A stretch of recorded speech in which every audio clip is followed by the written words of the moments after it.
30 minute दो theory को। अगर उसके बाद भी हमसे सवाल नहीं बनता तो फिर हमारे पास एक हेल्पिंग हैंड है। पहली चीज, तुम्हें क्वेश्चन कभी भी रफ नोटबुक में सॉल्व नहीं करना। अब से जब 2-4 महीने बाद मैं रिवाइज करने बैठूंगा तो मेरे से सारे सवाल नहीं बनेंगे। मॉड्यूल के तुमने नोट्स मेंटेन करें, ये तुम्हारे लिए ब्रह्मास्त्र का काम करेगा। कि अगर सपोज करो तुम्हारी रफ नोटबुक खत्म हो गई तो वो स्टिकी नोट्स आते हैं ना बड़े प्यारे कलरफुल वाले, ध्यान बहुत अच्छे से दे रहे हो, कुछ एक्स्ट्रा क्वेश्चन सॉल्व कर रहे हो तो कोई नहीं रोक पाएगा तुम्हें आईआईटी के सिलेक्शन से। अगर आपने मोशन पे भरोसा करा है तो उसे 2 साल बनाए रखो।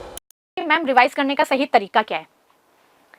मुझे नहीं पता मैथ्स और फिजिक्स में कैसे होता है, मैं बात करती हूँ अपने सब्जेक्ट की। फॉर एन एग्जाम्पल, तुमने आज डिसाइड करा कि भाई मुझे 2 घंटे केमिस्ट्री को देने। कितने घंटे? 2 घंटे।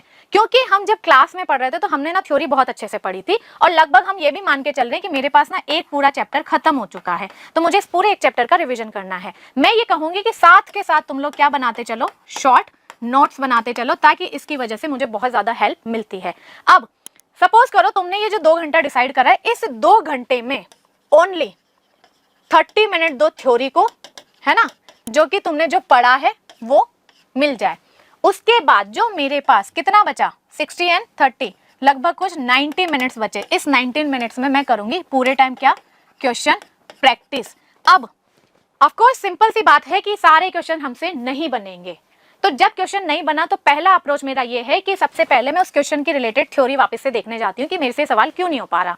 अगर उसके बाद भी हमसे सवाल नहीं बनता तो फिर हमारे पास एक हेल्पिंग हैंड है, क्या, मोशन लर्निंग ऐप पर आपको मिलता है क्वेश्चन का सोल्यूशन। अगर वहां से भी नहीं समझ आए तो फिर आप क्या करोगे, आपका जो मोशन का डाउट ऐप है वहां से आप उस पर डाउट रेज कर पूछ सकते हो कि ये आपको क्यों नहीं मिला है। और जितना मुझे पता है कि आपके डाउट्स लगते हैं, हाँ या ना, तो यही तरीका आपको हमेशा फॉलो करना है। डेली भी अगर तुम लोग पढ़ रहे हो, तुम लोग कहोगे कि मैम हमारे पास ना इतना टाइम नहीं होता कि हम डेली के लिए 2 घंटे नहीं दे पाते हर सब्जेक्ट को, क्योंकि डेली के लिए 2 घंटे देना मतलब कि आप 6 आवर्स रोज सेल्फ स्टडी कर रहे हो। तुम कहोगे कि हमारे पास इतना टाइम नहीं है। मैंने कहा कोई बात नहीं, तुम तो ऐसा करो कि 1 and 30 मतलब सिर्फ 1.5 घंटा पढ़ लो। इस 1.5 घंटे में आपको 30 मिनट तो करनी है सेल्फ स्टडी और बचा हुआ आपका 1 हार रहा, इसमें तुम करो क्वेश्चंस। जितने क्वेश्चंस प्रैक्टिस कर सकते हो उतने करो।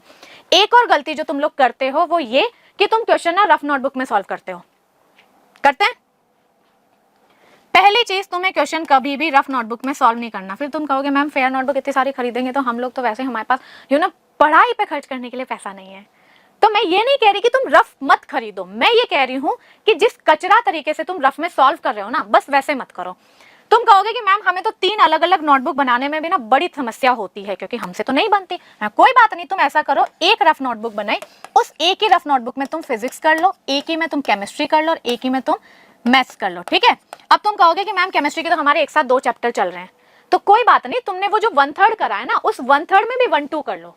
अगर 1-2 हो गया तो फॉर एन एग्जाम्पल मुझे किस पे चलना है, अभी पीरियोडिक पे चलना है, तो मैंने कम से कम लगभग 20 पेजेस के रफ नोटबुक के 20 पेजेस मैंने पीरियोडिक के नाम पे कर दिए। तुम जिस तरीके से करते हो ना रफ में, उतना ही रायता फैलाकर करो, मतलब उतना ही गंदी लैंग्वेज हो चाहे तुम्हारी, या फिर हैंडराइटिंग खराब हो, या फिर तुम्हारे अलावा किसी और को नहीं समझ आए, पर तुम्हें समझ आना चाहिए। अब उसमें सिर्फ तुम्हें ये करना है, फॉर एन एग्जाम्पल तुम आज मॉड्यूल उठाकर बैठे, तुम्हारा मन करा कि एक्सरसाइज 1 सॉल्व करनी है, एक्सरसाइज 1 का क्वेश्चन नंबर 5 सॉल्व करा था ये। अब अगर मेरे पास ऑफलाइन मॉड्यूल है तो उसमें पेज नंबर नाम की भी एक सुविधा होती है, तो इतनी सी डिटेल मैंने डाल ली। इससे क्या फायदा हुआ कि अभी जब मैं मॉड्यूल सॉल्व कर रहा हूँ मेरे दिमाग में सब कुछ ताज़ा ताज़ा है, तो मेरे से सारे क्वेश्चन ढंग से सॉल्व हो जाते हैं। लेकिन अब से जब 2-4 महीने बाद मैं रिवाइज करने बैठूंगा तो मेरे से सारे सवाल नहीं बनेंगे, कुछ बनेंगे कुछ नहीं बनेंगे। जब कुछ नहीं बनेंगे तो मैं ये जो यहाँ पर मैंने सॉल्व करा था ना, इसकी हेल्प लेने में जा सकता हूँ। अगर मैं इसकी हेल्प ले लूँ तो मेरा बहुत सारा टाइम बचता है। कौन सा टाइम? तुम कहोगे मैम हमारे पास तो बहुत टाइम है, थोड़ा टाइम आने दो, 2-4 महीने निकलने दो, तुम्हें लगेगा कि यार डेली का 24 घंटा कम पढ़ने लगा है। हो सकता है कि तुम्हारे पास एक्स्ट्रा ऑर्डिनरी 25 घंटे हो, कोई बात नहीं, इस साल में 25 घंटे भी मान लो, पर अगले साल देना है तुम्हें एग्जाम, और हमें ये पता है कि हम कुछ लगभग एग्जाम के 2-4 महीने पहले से रिवीजन करना शुरू करते हैं। फैक्ट, अगर मैं 2-4 महीने पहले से भी रिवीजन करना शुरू करूँ ना, तो वहां पर भी मेरे पास बहुत सारा प्रेशर होता है। कैसे? मुझे 11th रिवाइज करनी है, साथ में मुझे 12th पढ़नी भी है, वो भी कौन से, जे लेवल की, और प्लस मुझे बोर्ड्स पे भी ध्यान देना है। अब जब इतना सारा हो जाता है ना, तुम्हारे वो 25 घंटे भी तुम्हें लगेगा कम पड़ रहे हैं, तो उस वक्त में 11th को रिवाइज करने के लिए ये जो तुमने मॉड्यूल बनाया है, मॉड्यूल के तुमने नोट्स मेंटेन करें, ये तुम्हारे लिए ब्रह्मास्त्र का काम करेगा। ठीक है, इसलिए बहुत इंपॉर्टेंट है कि अभी से तुम अपने मॉड्यूल्स मेंटेन करते हुए चलो। जितने क्वेश्चन तुम सॉल्व कर रहे हो बस उनको एक जगह पे कलेक्ट कर लो। फिर उसके बाद एक समस्या और होती है कि अगर हम थ्रू आउट द ईयर पढ़ते हैं तो मेरे पास ना बहुत सारे रफ नोटबुक्स इकट्ठे हो जाते हैं। फिर मुझे ये नहीं समझ में आता है कि यार कौन से वाले रफ में मैंने पीरियोडिक करी थी। तो वहां पे फिर तुम्हें एक चीज करनी है क्या, कि अगर सपोज करो तुम्हारी रफ नोटबुक खत्म हो गई, तो वो स्टिकी नोट्स आते हैं ना बड़े प्यारे कलरफुल वाले, ऐसे इतने वाले, तो उस स्टिकी नोट को चिपका लो और उस पे लिख दो कि ये भाई पीरियोडिक का है। अगर मैं नोटबुक के ऊपर चिपका लूं कि इसमें पीरियोडिक है, तो मुझे बिना नोटबुक को उठाए सिर्फ उस स्टिकी नोट से पता लग जाता है कि यार इस वाली नोटबुक में पीरियोडिक है। तो जब मैं पीरियोडिक का रिवीजन करने जाता हूं तो वापस से कौन सी वाली नोटबुक खोलता हूं, सिर्फ वो वाली नोटबुक जिसमें हमने पीरियोडिक करी थी। ठीक है, अगर इतना काम तुम कर लेते हो 2 साल कंसिस्टेंसी से, तो किसी भी एनआईटी में, अपनी मनमर्जी की एनआईटी में टॉप ब्रांच तुम्हारी कोई नहीं रोक सकता।